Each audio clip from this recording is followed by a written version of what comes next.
Welcome back. 1 week away from President Trump's second term, foreign leaders are desperate for an invite to the inauguration. The New York Post is reporting that the leaders of Chile, Peru, Nigeria, all chomping at the bit to attend. Trump already invited Xi Jinping. The offer was turned down, and we know that a top Chinese emissary will be there instead in his place. Italian Prime Minister Giorgia Meloni said she's going to try and get there to the inauguration. Argentina's President Javier Milei also planning to attend, and Brazil's former President Bolsonaro receiving an invitation as well.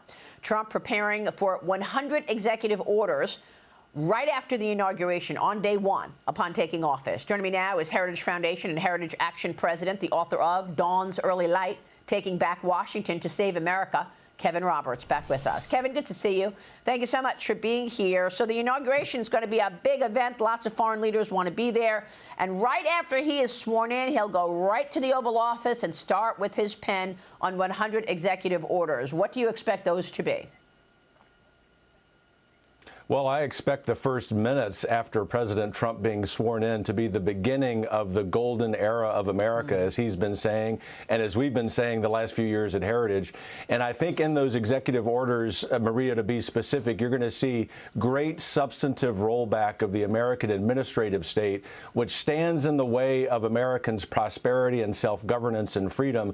That's just the beginning, though, because you've had some great guests from Congress today and yesterday on your other show who are talking about the legislative vehicles that will accompany those great executive orders. Every American ought to be very excited about this, but also stand at the ready to call their member of the House and the U.S. Senate and encourage them to do what they need to do in order to accentuate the Trump-Vance agenda. Yeah, I mean, I understand. I'm told that one of his executive orders on Monday is going to be a freeze of all pending regulation, freezing all of Biden and Democrats' destructive policies. And man, have they been destructive. Look what we're looking at in Los Angeles today and these wildfires, Kevin. I spoke with Devin Nunes yesterday, who, of course, is a former California congressman and has been studying the failed policies of California.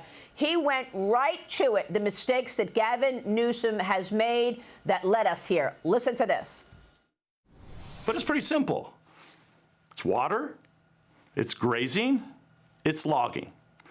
Those industries have all been hampered. If you look at agriculture, we're down in land that's being farmed because of lack of water. This means when farms don't get water, guess what? The LA Basin also doesn't get water. So as you're building out and adding people and adding homes in the Los Angeles Basin, if you don't have an adequate, abundant water supply and you're rationing water, the people that are building those homes, the city planners, they're not putting in green areas. They're not building fire breaks. If you run the farmers and ranchers out of the state of California, guess what? You don't have the animals to sit there and graze. So a combination of the proper land management would solve all of this problem. Now, what's going to happen? They're going to, just like they've done for the last 20 years, California's going to run to the federal government, and they're going to ask for money. And I think this time, hopefully, I think President Trump and the Republicans in Congress will say, look, we're just not going to keep doing the same thing again. So California's going to need a lot of money. So, Kevin, this is what Warren Davidson from Ohio told us last week. They don't think the president is going to allocate any more money to California without a promise that policies change. You heard with Devin Nunes that this is all about the climate change agenda. Because of the climate change agenda, Nunes said they didn't allow the timber industry to log, cut down trees. They didn't allow the farmers in there to get the grazing, and they didn't store water. And now we've got people losing everything, buildings burnt to the ground. A year ago, Maria, as you remember, you and I sat down and talked at Davos, of all places, where you and I were both trying to inject some truth into that climate change agenda. And one of the predictions that I made, and I'm very sorry to be right about this tragedy, is that eventually voters in places like California and across Europe would come to understand that this so-called climate change agenda would actually cost not just their livelihoods, but their lives. What's really important for us to understand as we usher in this wonderful new administration, which will probably have the greatest cabinet in history, is that if we have cabinet secretaries like an Interior Secretary like Doug Burgum, an Ag Secretary like my great friend Brooke Rollins, these kinds of things would not happen because the federal government would actually be controlling the forest, using controlled burns, as I talk about in my book, by the way. But most importantly, the key thing is that individual voters in California have to understand they have to draw a line in the sand and say enough is enough. Yeah, it's a great point. We'll be watching closely how this plays out. I remember our conversation. You were right. Let's talk about the confirmation hearings and what gets done for President Trump's cabinet picks. They begin tomorrow. Scheduled for tomorrow, Veterans Affairs Secretary pick Doug Collins, Defense Secretary nominee Pete Hegseth. His hearing will begin tomorrow. Interior Secretary nominee Doug Burgum. I spoke with Kansas Senator Roger Marshall about this yesterday. Here's what he's expecting. You met with President Trump this week, along with your colleagues. Did you have a chance to speak with your colleagues? Do you believe you have the votes in the Senate to actually confirm all of his nominees? I hate to count my chickens before they hatch, but yes, I do. I think that they need to go through the hearing process. They're going to get beat up by the legacy media and the left as well, but I think the votes are there. And, you know, as I've interviewed these people one-on-one, they've been great communicators. They're great leaders. They're very accomplished. Yes, some of them are outside the box, but I do think we have the votes.